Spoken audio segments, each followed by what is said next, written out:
All right, so thank you all for coming on. This is a very dear subject because I believe we all should get inspired when we see people doing, people like us doing well. And, obviously the goal is to make everybody do well here. So our subject matter today is just about inspiration, inspirational conversations.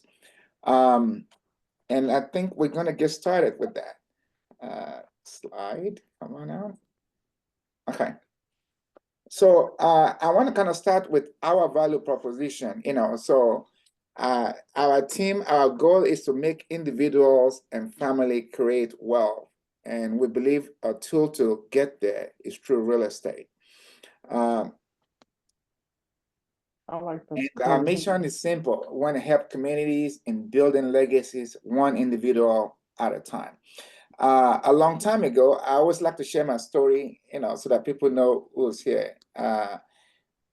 My story in real estate really started. I used to work in the retail industry many decades ago. Well, 2 decades ago, actually. And I remember I was very blessed in that, it's sales and I do very well in it.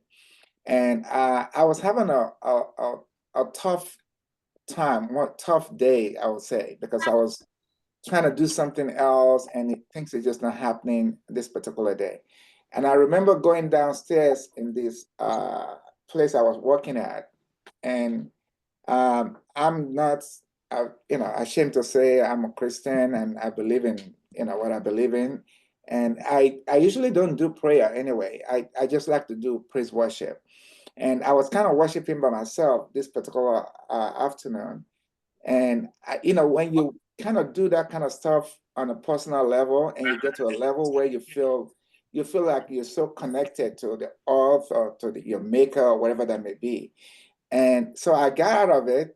And usually when I come out of it, my eyes are blue, I'm like different kind of person, right? And I was walking up these stairs and this old man was like literally waiting for me there. And as I come up, he said, "Son, do you work here?" I said, "Yes, sir." He said, "Can you help me with this lighting equipment?" I'm like, "Sure." Now I'm going to tell you this. The lighting equipment is not something most of the salesperson like to deal with because it's either you have professional people who knows what they want and they go get it, or you have people that just asking questions and they would never buy anything because it's not for everyday kind of person. But because I just came from a good place, my spirit is right, and I was so welcoming. So this old man asked me a lot of questions. It's an old Jewish man. Asked me a whole lot of questions, and I answered it and answered it, and I just got him involved into liking this lighting equipment. And after like 30 minutes of Q&A, he finally asked me like, "Oh, can you help me with cameras too?" I'm like, "Oh my God." So, but again, I had a good spirit and I went there to help him with all the questions he has. And to my surprise, at the end of this, let me take this up. I'm sorry, I still have this slide. At the end of this conversation, this old man literally bought the whole store from me. Give me this, give me that, give me 5 of this, 12 of this. I'm like, oh my God. In one shot, I probably sold what I would sell in a month. And I'm like, who are you that bought this kind of stuff? And he said, "Son, you want to know who I am?" I said, "Yes, sir. I would love to know who you are." He said, "Before I tell you who I am, can I give you an advice?" I say, "Sure, sir." He said, "I want to go sell real estate." I'm like, "Oh, this is just out of the blue." And I've done some investment myself in real estate prior to then, but succinctly, this man said it to me and it just hit my spirit really hard. I said, "Why do you say that?"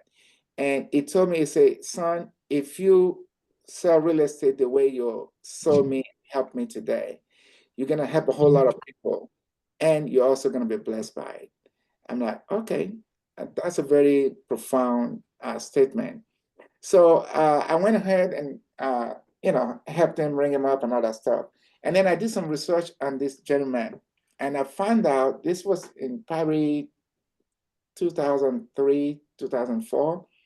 He was the 64th richest man in the world, according to Forbes magazine then. David Murdoch was his name. So it Mm. made a pretty big impact on me. And and then I found out he's also heavily into real estate. And what I wanted to share with you guys is his story. He was born in the South, and he was born to a family, siblings of five, and they were very poor family. Uh, Mm. and and in the South back then, because they were still kind of Jewish white family. This is back in the days of you know, colonization and all that kind of stuff. So his parents are really good in helping with farm. So they will go live. They will go from one. What do they call them? Those big houses and big land and all that stuff. Uh, Plantations? Plantation, that's right. They'll go from one plantation to the other to help the plantation owner set up the farm system. So the kids are always getting involved in helping the parents with setting it up. And once it's set up, the plantation owner will kick them out, uh, and then just get slaves to do the work, right? So for that reason, the kids, they didn't get a chance to stay at school. If they're in one school district, now they're moving to another place, and when they go to this new place, they have to first help the parents with the farming before they can resume school. But this kid was just a smart kid that no matter how much farming he did with his parents during the daytime, he will come back and read his book and try to catch up with his grade level when they go back to school. While his siblings, these are choices we all make in life, by the way. His siblings are always caught up with, they are bashful because when they go back to school, they are behind their age group, right? So they didn't really want to pursue school, but he was determined to pursue the school. And as I kept writing about his story, uh, he was determined that he was going to buy a piece of land because he was tired of his parents being kicked out from one place to the other. They did that for years. And so when he got to college, he went to college on scholarship. And he was working full time in New York while he was going to school. So he saved money. And his first goal was to buy a big piece of land that his parents is not going to be kicked out anymore. And he did that. And he bought a big piece of land. He went back to school. And 3 years later, some developer came to want to buy the land. And they were giving the parents trouble, like, no, we'll need this land, back in those days when they're developing stuff. And so he came back. His parents called him, so he came back. He fought with the developer, but they gave him a really good money. So he took the money, and now he went and bought like a huge estate of land uh, somewhere else again. Went back to school, uh, and before that was done, really a few years later, like maybe 5 years later, now the state or the federal government came. They wanted to put an army base on past most of his land, basically. And they have eminent domain, so they he can really fight over that. But they pay him 3 times as much as he bought the land for. So he said, okay, this time I'm going to be smarter. I'm going to get an attorney. I'm going to set up. So he went and bought island in Hawaii, which is called, it's the fifth biggest island in Hawaii now, Kauai or something. He went and bought the whole island. Of course, it's not a developed island, it's just a middle thing back then. But this time it set up the land to be leased land, and even if the state is developed, the state will have to go through him. So this changed the profession, of his life, and then of course he started building a bunch of commercial buildings and all that stuff. Um, so of course, reading that, I was really impacted by that, and that's my journey to real estate. And that's really the reason behind our mission and vision statement in terms of we want to help individuals and family. And one thing that Mr. Murdoch told me, he said, son, it doesn't matter what you help people with, even if it's a hole in the wall, you will change your life forever. They may not know it then, but they will, later on. So our conversation today is about uncovering that uh, prediction that was given to me many years ago. So let me kind of see who we have online. Um, is John and Yetunde Ajibabi on the line? Wendy, I need you to talk to me because I can't see it. No. No, they're not. Okay. Is Mhm. Josephine on? Yes. Okay, Josephine, uh, can you come on? Yes. Hello. Hi, Gary. Good morning. Good morning. Thank you for coming on. Okay. So let's start with you. I want to kind of go. All Said right. I'm not on. Oh, there you go. All right. It's Yetunde Ajibabi.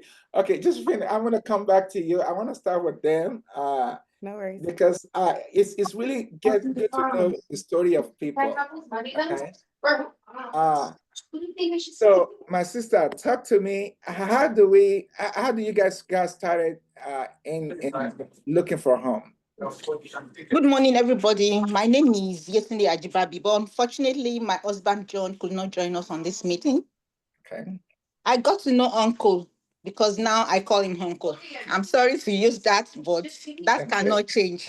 That's all right. I got to meet Uncle when we were looking for a house, and one of my friends said, "Can you go to Nick?" I said, "Nick, who is Nick?" He said, "He's one wonderful man that when you start the journey with him, you're not going to regret it." Then I said, "Okay, let's give him a trial."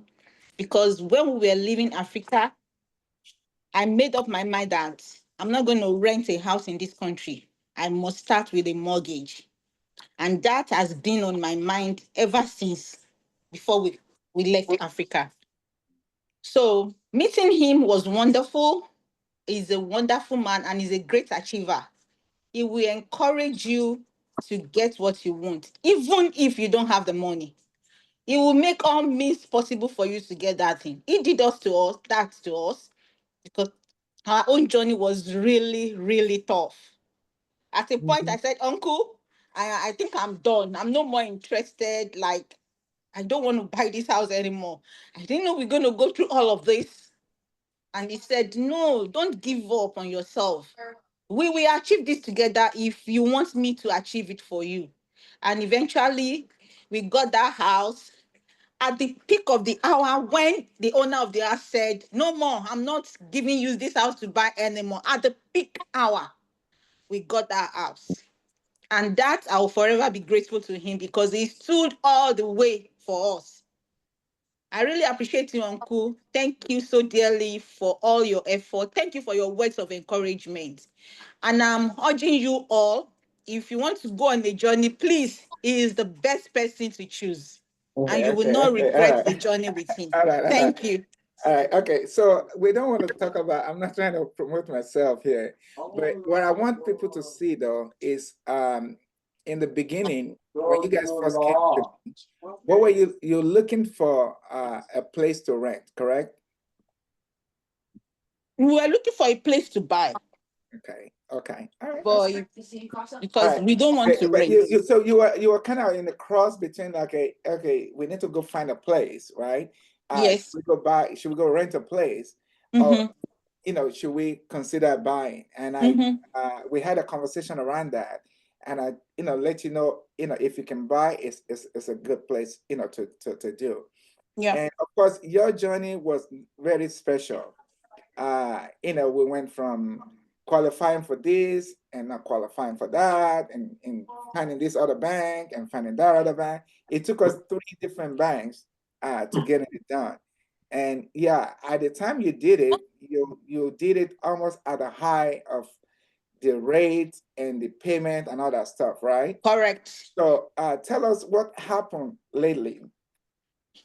Lately, Uncle called and said, guys, have you refinanced your home? Because the rate at which you get the house then was really high. Yeah, we said, no, we've not refinanced. He said, okay, let's go into the journey. I said, uncle, I don't want to do that again. Right. I I don't want to go through that journey again. Let's leave it the way it is. Then he Yeah. said, no, let's give it a trial. And now we are closed on the refinancing. We And got the deal how and much we are are you closed. saving with that? Just give us The, how much you the, save. the, the rate we got before was 6.58 or 7.58, but now we have 4.38. Mm. Okay. So and this is what happens with home ownership that most people don't understand. I always tell people get what you can get. And real estate is very favorable. That it goes up and down, and you'll have opportunity while you're still staying at the same place where you can lower your payment. Of course, if you're renting a place, there's no landlord that's going to say, "Oh, you know, the market is low. Let me reduce your rent by $500 or $800." In their case, I think they save close to $1,000 in payment on their home, which is why I'm so proud of them. Thank you so much for sharing with us You're this welcome, sir. time. All right, so Josephine, let's get you on the uh, let's get Josephine on. Okay, so Josephine, tell us what your experience has been growing up around real estate and why you decide to own a home, and the first kind of home you bought. Yeah. Well, thank you. First of all, I just want to thank everyone. It looks like my husband is able to make it. I was just getting ready to say that he won't be able to join us. But my name is Dr. Josephine Fotio. I see Dr. Yannick Fotio on the line as well. He may not be able to speak, but I think towards the end he can say a few words. And then if you hear a little baby in the background, that's little Gigi Fotio who's joining us today. No, I Uh, can I can say a few words. It's oh, fine. good. I So have I'll like let 10 my minutes. husband go ahead and start off. Okay. Hi everyone. Yeah. Sorry. Can you guys hear me? We can hear you. Yeah, go Okay. ahead. Go ahead. Well, we decided to own real estate, and then we're expanding our portfolio now because it's actually a very good investment. And then we started a little late, but if we knew it how good it was, we started probably earlier. And basically, what during COVID, it was like a little stressful because we didn't know exactly how the economy was going, and then we just saw things um, very unpredictable. It was a world pandemic, so we decided let's have like some caution because we don't know how the job market is going to look like afterward. We didn't know um, if anyone will actually survive. So we said, okay, let's try to build some equity, just build some, own something and put something to our name. That was our main push, and then. Throughout, I think the past 2 years, we've learned what it means. We learn not just the finance part of it, the taxes on it, and we're actually expanding our portfolio now. So just to say, it's been a very great experience. And I want to say we were mentored by Gary, who basically walk us through the whole process, and we wouldn't have make it without him. So I want also to take this opportunity to thank you, Gary, for your support and your mentorship during the experience. And we are basically we hope to continue this growing journey. All I right. don't know if Joseph, you want to add a few words to it. Yeah. Okay. Yeah, sure. I can add a few things. I think you summed everything up. And then similar to the previous speaker, I think the key takeaway from today's call, right, is that you just kind of have to jump in, right? There is no good time, there is no bad time. Somehow you'll get connected to real estate, like Gary mentioned with his story, and you have to figure out when, you want to take the jump. I think it's a long game is another tip I would say. Oftentimes I hear a lot of folks say, well, interest rates and housing and this and that. But interest rates will go up and down, housing will go up and down, but you have to kind of remain steadfast in your own personal goals, right? And so I think that's my personal takeaway. To maybe answer your question, Gary, as far as my background or our family background in real estate, um, Gary is our family realtor, so I come from a home where, it's really pushed and really shared with us to really purchase homes if you can, right? Instead of renting if possible, right? And so that's something I grew up just hearing, buy your home, increase your wealth, right? Just have an asset, have something to your name. My father is actually a realtor. I grew up in his real estate office. I didn't understand at the time why we had to go to the office, but now I'm understanding, the complexities of purchasing homes and working with clients and things like that. And now he does property law, and my mom is also a homeowner. My brothers are homeowners and things like that. So it does run in the family, I would say. But it's because it was instilled in us very young, right? So I knew at a young age, try to save up to get a down payment. Once you get through that, you'll figure it out. So I will leave with that and just see if there are any questions, or Gary, if you wanted us to touch on anything else. Okay, we'll come to the Q&A later, but what I do want to point to people is that this couple, their first goal is, okay, the first real estate we want to get a DPA program, a down payment assistance program.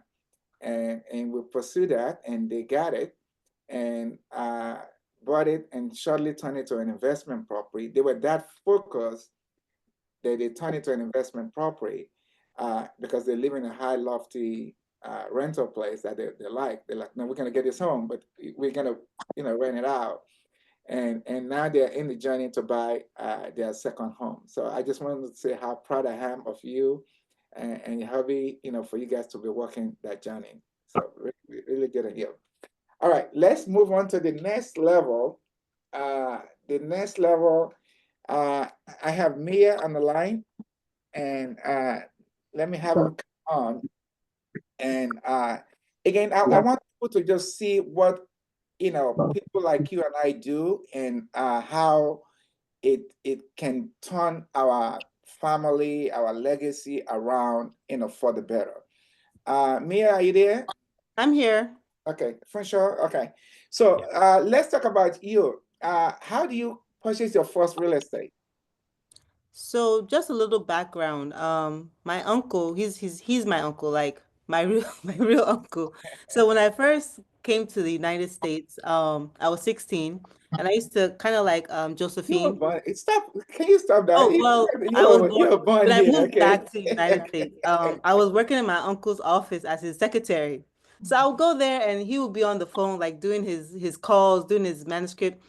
So one day I asked him in the office, I was like, Uncle, do you really believe all these things you're saying to people, or is it like real? He said no. He started telling me about the importance of owning property in America and just the benefits. And I was just like, okay, whatever. I'm like 16, 18. What do I know? So I came to Washington, D.C. for school. So I started working. And once again, I called my uncle. He's like, okay, right now you need to work on building your credit. I'm like, okay, uncle. I call him again after I saved a little bit of money. I said, okay, uncle, I have some money now. So now I remember you talking about how important it is to buy a house. Did you really mean those things you were saying? He said, no, I really meant it. Like, you buy a house. So I went ahead, I bought my first house at 22. Um, then I met my husband, well, then boyfriend at 24.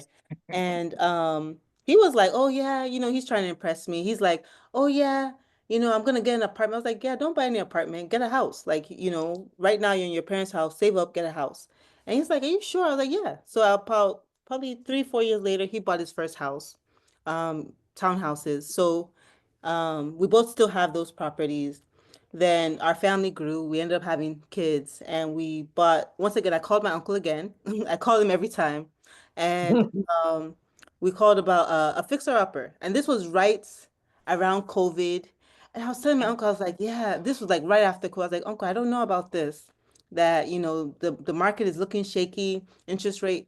He said, "Mia, like if you don't buy a house now, it's gonna get even harder." I said, "You sure?" He said, "Yes." And sure, and lo and behold, houses skyrocketed after that. And I learned a lot about real estate from him, period. But one thing I learned this with this property, and this is the one that we're calling from right now.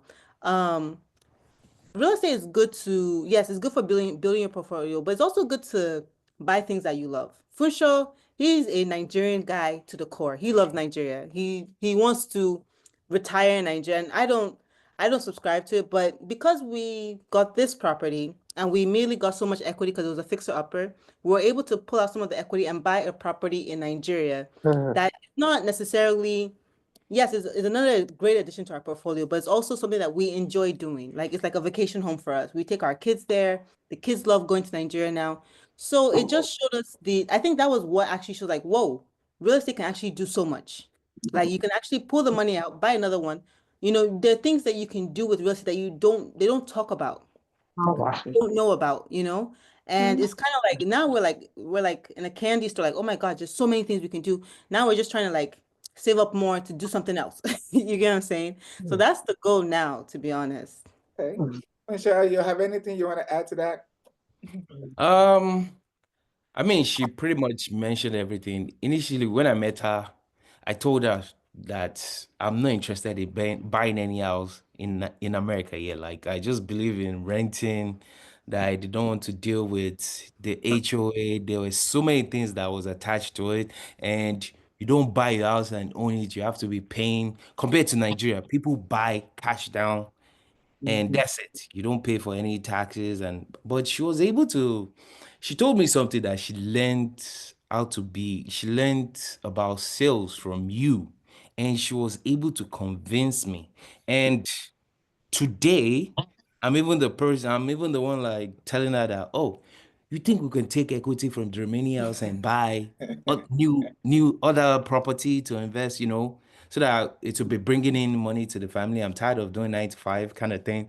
So I've gotten so interested in real estate due to her talking about it, and I've learned a lot from her, and me too, I'm trying to learn on my own. So yeah, Thank you for sharing. That's awesome. Thank you for sharing. thank you. All right. Let's see. I'm hoping everybody is picking up something here and there. We're gonna go to Q&A at the end.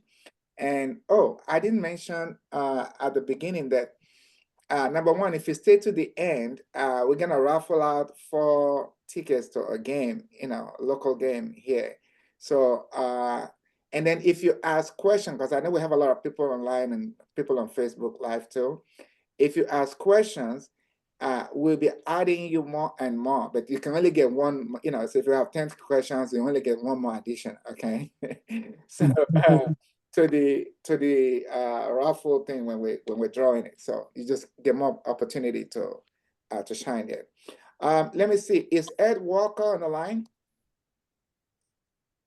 I think I think so. Lisa is Lisa, is Ed over there? I'm not sure if this is our Lisa. I'm going to end with Norris, and I know we're going to have a few talks there, so I want to capture everybody. Who else do we have? No, I don't think they're here, Gary. I think this is a different Lisa. Okay, all right. Okay, all right, so let's go to Norris call. Good afternoon, everyone. How are you? Thank you, Jerry. I met Jerry maybe 20 years ago, and he is a problem solver. I met him because the agent that I was working with had a family problem, an emergency, a crisis, and Jerry stepped in very graciously and helped smooth everything out, and it was fabulous. Um, but like Jerry said, this is not about him. Am I right, Jerry? This is not about you. It's It's all about right. it's So about let's talk family. about you. How you first got your first house, and how you move on to owning several homes, and what's transpired after that. Let's talk about that. Okay. My first house, we bought a conventional loan property. I had gotten married later in life, and my wife had property. I was living in an apartment. We got engaged, and then we purchased a home. So all of that was very conventional. But what wasn't conventional about it was we bought the property for 175,000, and we owned it for 25 years, but we lived in it for 12 years. I met Jerry. I started looking at expansion and rental properties. I ended up renting the house out. I rented out for 13 years, and I collected over 425,000 in rent during those 13 years. And then at the end, when I was done, I sold the house, of course, and I sold it for 824,000. So I was able to get 425,000 while I rented it. I lived in it for 12 years. And then when I sold it for 824,000. This was just one house. And I'm not even mentioning the 13 years that I was renting the house and the tax breaks that I was getting every time I would paint or anytime I would do anything on the property. A lot of times I was able to, tie that into my loss and profit statement. But overall, this one house made me close to $1 million, just one house, which was really remarkable. I am currently in escrow. I close on the 2nd. I think that's on Tuesday or Wednesday of this week. This has been, because of Jerry, I'm so sharp. This has been the shortest escrow that I've ever heard of. We did this in 14 days. I saw this property on March the 20th, and we're closing it April the 2nd. It's a lakefront property, single level, 3,600 square feet, heavily forest around it, a beautiful piece of property. I could pay cash because of the way, I've just been able to manage my property, but I am just putting 80% down and letting my bank handle 20. Everyone that I went to, including the agent, they have all been superior. I just want to mention, and I'll close, Jerry, this agent, when I moved to Atlanta, Jerry introduced me to her. So Jerry helped me to make my first million or two. And then when I was done, I told him I'm leaving. I'm moving to Atlanta. And now I'm on the next chapter. And I've bought 3 houses since I've been here. My wife is not with me today. Bless her loving heart. She is having some hair done and getting her nails done and stuff. But speaking of my wife, because of the lifestyle and what it's done for my family, I took her to Paris for New Year's. We were in London for 3 days, Paris for 4 days. Jerry has really helped my marriage, my family, my career, my life.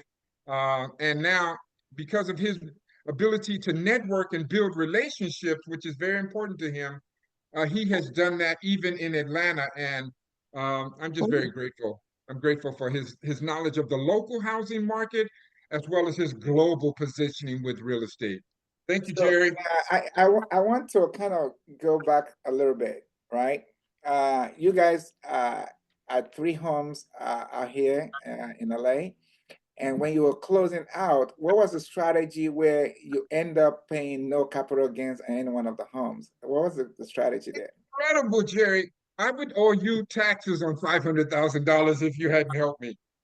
Jerry introduced a clause to me. I can't remember the name, but it was if you lived in the property for 2 years within the last 5 years, you were given a tax break on the capital gain, which I didn't know about. And I mentioned to Jerry that I was going to sell the property, and he said, "Well, are you positioned to take advantage of this?" I said, "I don't even know about this." Anyway, he explained it to me, and it was true. I worked it out, and I was able to have $500,000 of the capital gain. In a sense, it was a pardoned or excused. I got a break for it, where I had made well over 500,000 that I would have definitely had to pay a lot more in capital gains tax. Jerry just saved me. I have hundreds of stories where Jerry just saved me. And Jerry could tell you, one of the hardest clients, I'm particular. I don't make it You're a easy for big pain Jerry. in the butt. That's what it And is. Jerry, yeah, and Jerry comes through every time and he delivers. He's always so kind and professional. I really appreciate Jerry very much. All right. Well, thank you for Thank you. sharing. Thank So you. let me just kind of recap all this, and then we'll have some Q&A if anybody have questions for any of our guests today. So we witnessed with Ms. Yetunde Ajibabi in terms of when buyers are like scared of buying a property or going into ownership, but they were very strong, people. They were convicted, and it's a little encouragement along the way because that escrow took us almost a year to close with challenges that we have, and we got them to move into the property, and it was still challenges, and they end up buying, at the top of the market, whatever the like she said, 6.75 interest rate. But I said, listen, it's yours to have. You're gonna have it. You're gonna have opportunity later on to get better. And it did get better for them. I'm very proud. Of course, I was looking for opportunities for them. So living in the same house, uh, for a year, and they kind of, obviously it's a high expense for them, but they kind of managed through it.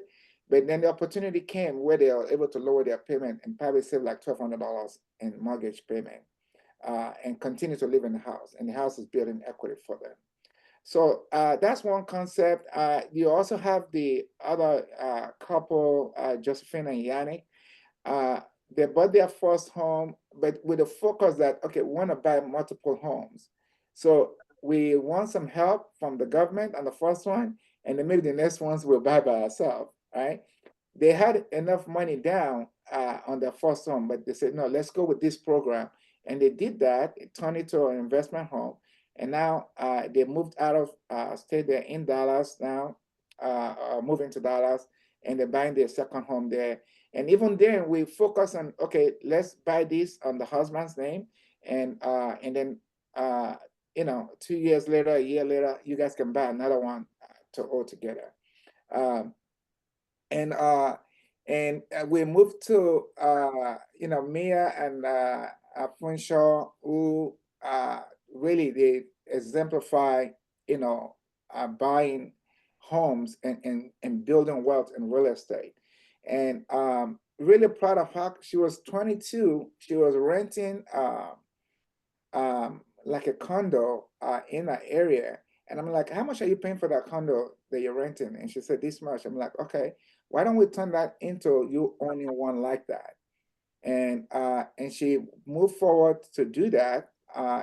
And now she's renting that place for more than what she was renting the first one for. And then met her husband and got influenced him, and it became a partaker, and they got a place for him, and it was a bigger place that he got.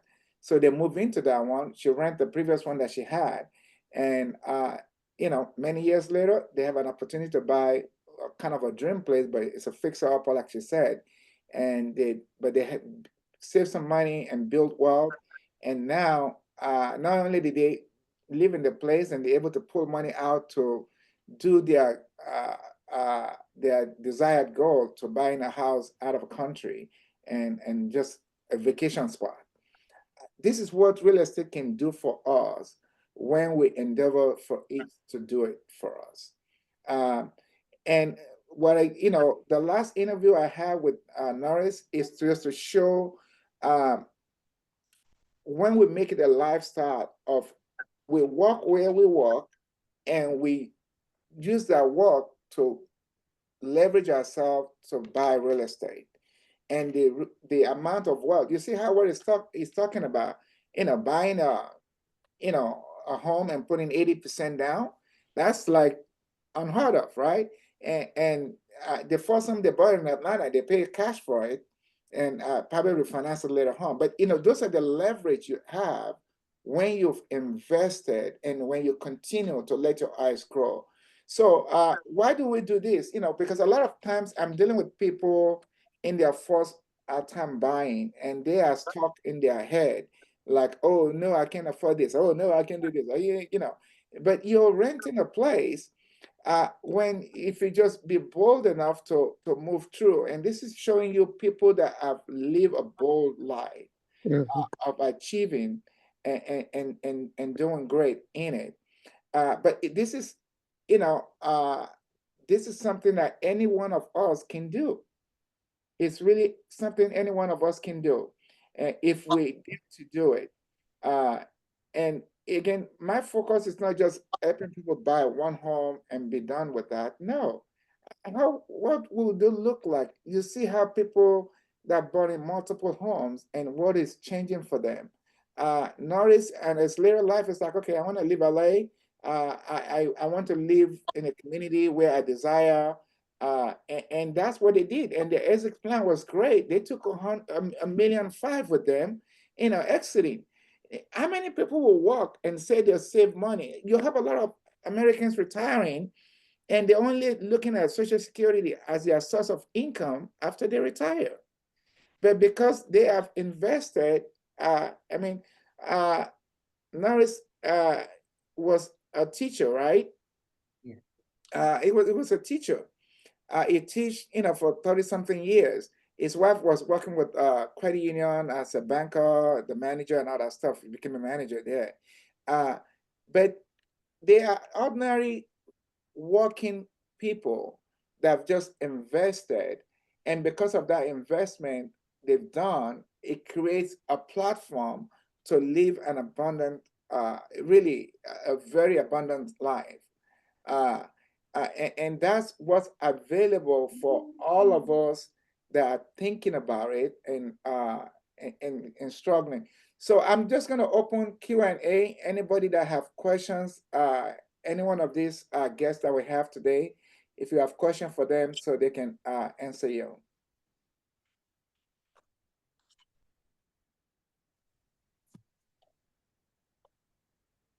Don't forget, the questions you ask is going to allow you to be in the Rolodex when we're doing the raffle in a minute. So I have a question. Mr. Nix. This is Sade. And what is a good source of amount? I know it depends on the loan and things like that. For a down payment, to save for a down payment of a first-time buyer, what would you consider a good amount? okay, well, I mean, it's different programs available. The standard program where most people go with FHA, which is 3.5% down, and you probably have to accommodate another 2% for closing costs. But we just talked to one of our guests. When I said DPA, that's a down payment assistance program where the state pays for the down payment, and all she did was pay for our closing costs. So there are programs available out there for you to get a place if your mindset is getting the place. Honestly, if you're working, one of the things we do very well is when we meet with people, we always educate them on what is available out there, and then see which is the best fit for you. I just need you to make up your mind and say, I want to do this. And of course, you have income Right. and the credit is there, and we Yeah. can get you a place. That's really the truth. Okay. Okay. Now, the things that often happen to people is, oh, they want their first place to be the end all place. Not necessary. It really is not necessary. It just needs to be a beginning place. And what I'm hoping that you guys see is everybody here has a journey, right? They start somewhere. Even the Norris, they bought a condo at first that they said they live in there for 13 years and sold later on. And then they bought a single family after that, and they had another single family after that. So people were like, no, I want the end all. No, just if you're living in an apartment and you get a house, you're good. My niece Mia, she was living in a condo that's a rental, and she went and got the same thing, and then eventually they got a house, right? Yeah. So the problem is most people want everything. If you live in a 1 bedroom and you want to jump from a 1 bedroom to a 5 bedroom, of course you can do that. I'm not saying you can't do that. If your income is abruptly gone up, if you're making $40,000 before, now you're making 250,000, hell, you can do that. But most of the time we make these moves where we're still living where we live. So it's just we can just sidestep and then climb the ladder along the way. Thank you. Jerry, Yes. there's a question in the chat. Okay, let's see that.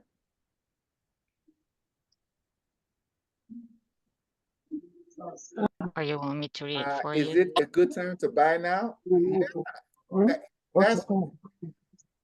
that's what we were just talking about, that it's always a good time to buy.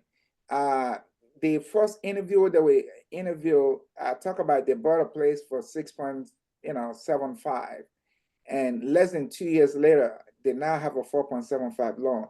So you just got to buy when you want to buy and get what you want to get, and you'll have opportunity to bring, let me, I'm going to quickly show you guys a slide. Anybody else have any question?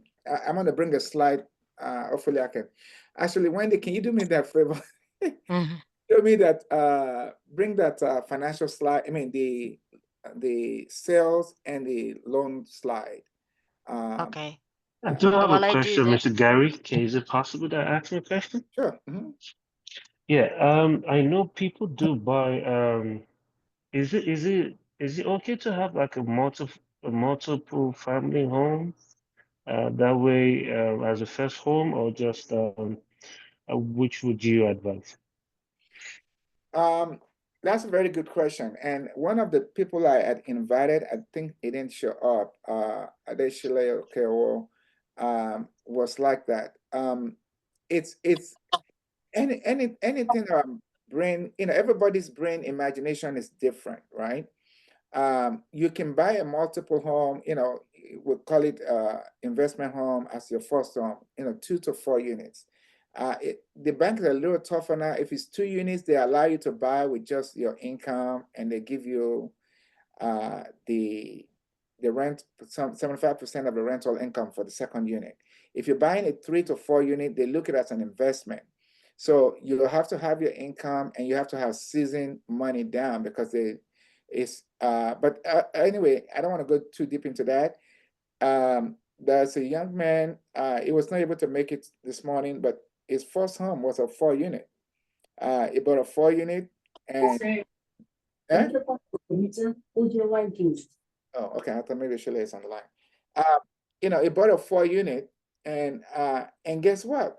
He bought a second 3 unit, and now him and his wife are now going to buy a single family home. So it's whatever vision you have. Now, I will say, if you want to buy multiple unit, it's always good to start that first one with a multiple unit first, because it's easier for the bank to see you going from a 3 or 4 unit to buying a single unit, and you're still paying the same low down payment. If you have a single unit and you go buy a 4 unit or a 2 unit, they're going to see it as investment property, and you have to put more money down for that. But there's a platform you can go, absolutely, if it's your desire, it's quite possible. Elizabeth has a question. What is the minimum income needed? Minimum income needed. Well, the bank world, there's something they call DTI, debt to income ratio. So your income is got to be double the amount of possible mortgage you're going to be paying. So I don't say, one of I had a young couple. The first home they bought was 149,000. They bought a condo for 149,000 in Highland Park, and proud to say they sold that condo for about 8 years later. They sold it for 420. So obviously, for 149, your income doesn't have to be much, because their income is making like $12 an hour back then.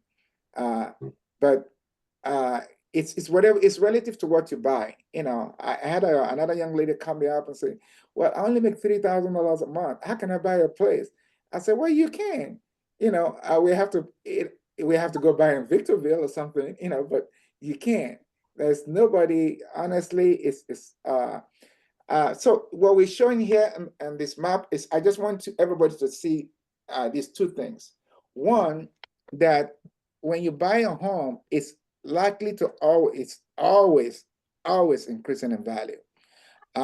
This is giving you instead of homes from 1994 to currently, they always go up in value. Now, you may have a dip in the market in some point, correction, whatever that may be. A lot of people are thinking it's going to be a dip in the market now. I don't believe so. I think President Trump it's got to be planning. It's a financial guy, so it's got to be planning to create a legacy where things are going to continue to flow well. But the mortgage rate, though, is always up and down. And this is where people are always concerned, like, should I buy because the rate is so high? Well, if the rate is so high, you buy, and then the rate goes down, you lower your payment, you just lower your and most likely when the rate goes down, your property is going to increase in value, and it's going to give you opportunity to have better choices. You know, so this is what I want everybody to see, to not be so concerned. And this is reflective of the whole country here, by the way. Rates are what they are. Home value are always going to go up, so you never go wrong. Okay, any other questions? There's a question. Does your high credit debt affect someone in buying home? That's from Phil.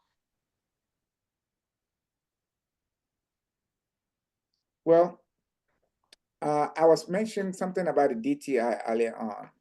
Um, in the heights of the bank, and I always tell people, look, if you're going to buy a car, it doesn't take much to buy a car. You have good credit to go buy a car.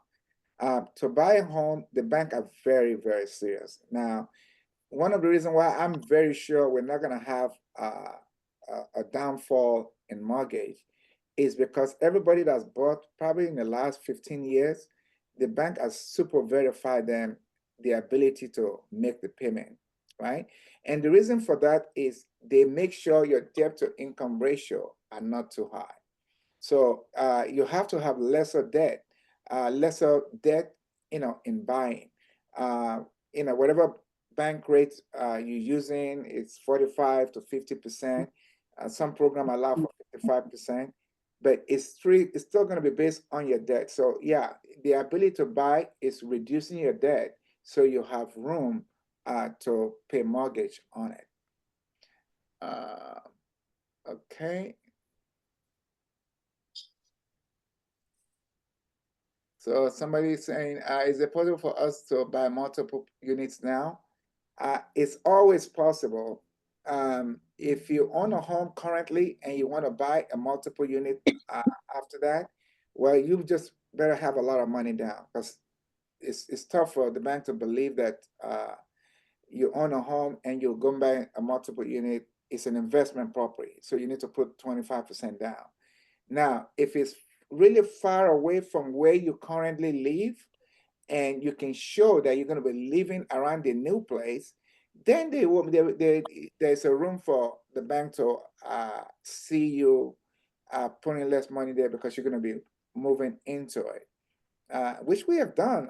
We did it for a lady, is that last year or this year? I think early this year, actually, Cheryl. She owned a condo, and she was buying an income property that's like really 2 blocks from away from our condo. I told her, I said, I don't know how we're gonna pull this through, but we're gonna believe that we're gonna do it. And we did it. Even the lender was like, Gary, I don't know if this is gonna go through. I said, just put it through, and let's see what the owner. I said, and they bought it, and she got the place. So it's always about what you can show the bank in terms of if you're moving. But from a single family, that one is even possible because it was a condo, and she was buying a multiple unit. And we said the condo was she had was a 1 bedroom. The 2 units she's buying, they were both 2 bedroom. So we can kind of create justification that she's moving from a 1 bedroom to the 2 bedroom. Okay. I have a question. Okay, ma'am. Good morning, this is Mrs. Adewale. If you have a property out of the state and you decide a rental property out of state and you deciding to buy another one where you live without out of state, they bar you from borrowing money from the bank, even if you have the down payment. No, it does not. It does not. If it's out of state, it's considered, obviously you're renting the place out, and the Yes. rental probably more than cover the mortgage on it. And so Yes. let's say you have a mortgage of $1,200 and you're renting the place for $2,000, you actually have profit in the hands of the bank, because they give you 75% of that, and it doesn't affect you buying, because it's out of state. And if you're buying in the state where you are, and you deciding that you want to move from wherever you live in, we've had people move. I actually had, I think about 2 years ago, a lady, she owns a pretty big house already. That's 3,600 square foot house. And then she bought another place that's about 4,200 square foot, and which is just a few blocks away from where she lived. And it's always about what we can put in the house of the bank. And that deal went through because the first one she had a pool, and she said she doesn't want a house with a pool anymore. So, and she has grandkids that she doesn't want them to fall on the pool, and the bank agreed to it. So yeah, absolutely, we can talk about that. Okay. I see. Okay. Thank you very much. Okay, so again, in ending, because we are now at 11 o'clock hour, I just want to end up with everybody understanding our goal is really simple. We want to help create legacies for families, individuals and family. And we really believe in that. As I share my first story with you all, that's the passion I have. I mean, I've always had that in whatever sales I do, but I find that it's very more pertinent when it comes to real estate because it can really change our lives. And if we just embark on that journey, opportunities come from there. So thank you all for coming on this seminar. We appreciate you all. Next month, we're going to be going back to basis, which is, I always talk about the FACO score. That's the biggest impediment for people. So we're going to be talking about that next month.